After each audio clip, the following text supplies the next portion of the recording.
Subscribe பண்ணாதவங்க subscribe பண்ணுங்க, மறக்காம பெல் பட்டனை கிளிக் பண்ணுங்க.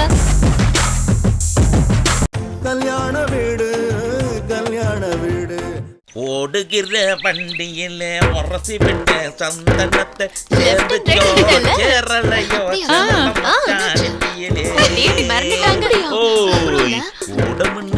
சில ஜென்மங்களுக்குலாம் அறிவே கிடையாது. இந்த மாதிரி நாத்தம் பிடிச்ச வேலையை செய்யக்கூடாதுன்னு தானே கவர்மெண்ட் டாய்லெட் கட்டி கொடுத்திருக்கேன். அறிவு கட்ட முண்டுங்க. யாரு அது உங்க நடுவுல அடியே? நீங்களாடி? ஏண்டி நீங்க எல்லாம் பொம்பளையலாடி? பொம்பளைன்னா அடக்க ஒடுக்கமா தலைய குனிஞ்சு நடந்து போகணும். நீங்க இப்படி சைடுலயே வேடிக்கை பார்த்துக்கிட்டே போவீங்களாடி? யோ வயசாச்சுல, அறிவில்ல? உங்க வீட்ல டாய்லெட் இல்லையா?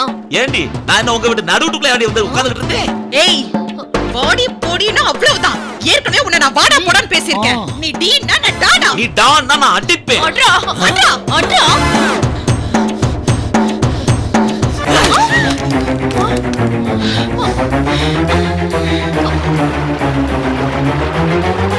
ஏய் இல்லடா.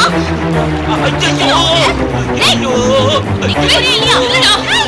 ஏய்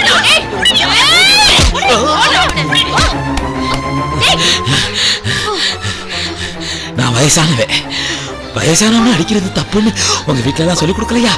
சொல்லி கொடுத்திருக்காங்க. உங்கள மாதிரி வயசானவங்கள அடிக்க கூடாதுன்னு சொல்லி கொடுத்திருக்காங்க. நல்ல குடும்பம். ஆனா உன்ன மாதிரி வயசான ஆளுங்க கிட்ட அடாவடி பண்றவன அடிக்கலாம்னு சொல்லி கொடுத்திருக்காங்க. இது ஈத்திர குடும்பம். யார பாத்திர ஈத்திர குடும்பங்கற?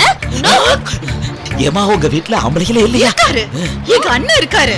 ஆனா உன்ன மாதிரி கேவலமான ஆம்பளைகளை தூக்கி போட்டு மிதிக்க சொல்லி இருக்காரு. இந்த வருமா நான் கருணாக்கு பிடிச்சவன்.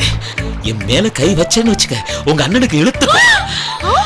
அதையே மீறி நீ என்னை அடிச்சேன்னு வச்சுக்க அவன் போயிருப்பான்.